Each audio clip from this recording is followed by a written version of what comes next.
Alors, pour que je puisse vous donner un aperçu sur la globalité de la pratique de la transformation, euh, imaginez-vous qu'une entreprise depuis une dizaine ou vingtaine d'années qui ont en fait évolué leur technologie et ils ont en fait évolué leur processus et ont en fait évolué aussi la culture des ressources et du personnel pour répondre aux métiers, pour répondre aux clients.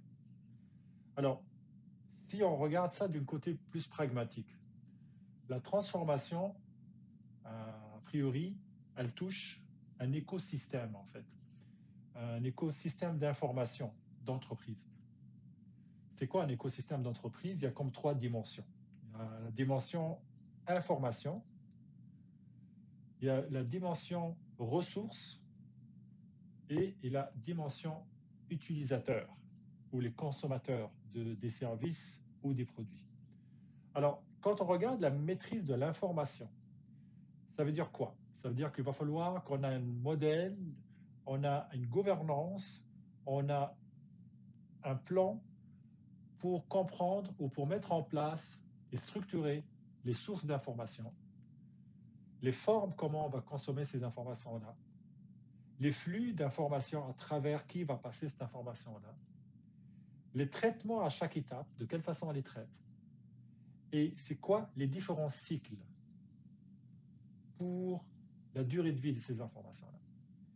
Alors, ça fait partie de l'écosystème. Une autre partie, une autre dimension qui est très importante, c'est la dimension ressources. Quand on est dans une entreprise, puis on va faire un mirage ou un virage sur une transformation cible, ou sur une architecture cible, ou un plan cible, il ne faut pas oublier qu'on a des ressources en place, c'est-à-dire on a des technologies qui ont été achetées, qui ont été installées, qui ont été configurées, qui ont évolué, qu'on a investi de l'argent, qui continue à les maintenir. On a des plateformes qui sont spécifiques, qui sont spécialisées, que l'entreprise doit maîtriser. On a des solutions qui ont été développées à l'interne pour répondre aux besoins.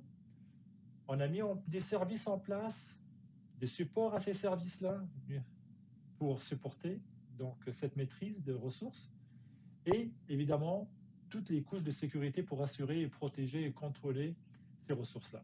Cette dimension-là est très importante et sans démarche, sans cadre, sans gouvernance, quand on va passer d'un état d'aujourd'hui à l'état de transformation, c'est important de s'assurer que la sécurité est bien maîtrisée.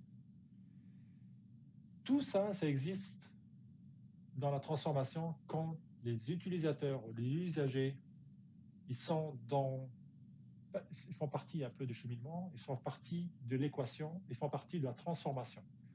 Généralement, dès qu'on touche quelque chose, dès qu'on fait évoluer une technologie, les ressources, ils doivent s'adapter. Ils doivent être en mesure d'assurer la continuité. Alors, dans la maîtrise des utilisateurs ou dans la maîtrise d'usagers, il faut bien comprendre les besoins, il faut comprendre les pratiques qu'on est en train de les mettre en place, des interconnexions et l'échange dans ce écosystème-là et surtout la gestion de changement. Donc on parle formation, communication, ainsi de suite. Alors, ça, c'est pour comment cadrer votre transformation. Cadrer votre transformation, c'est d'avoir une bonne idée sur l'écosystème d'information d'entreprise et le bon modèle qui explique ce système-là, de quelle façon on va pouvoir déjà élaborer ce plan, ce cadre de transformation.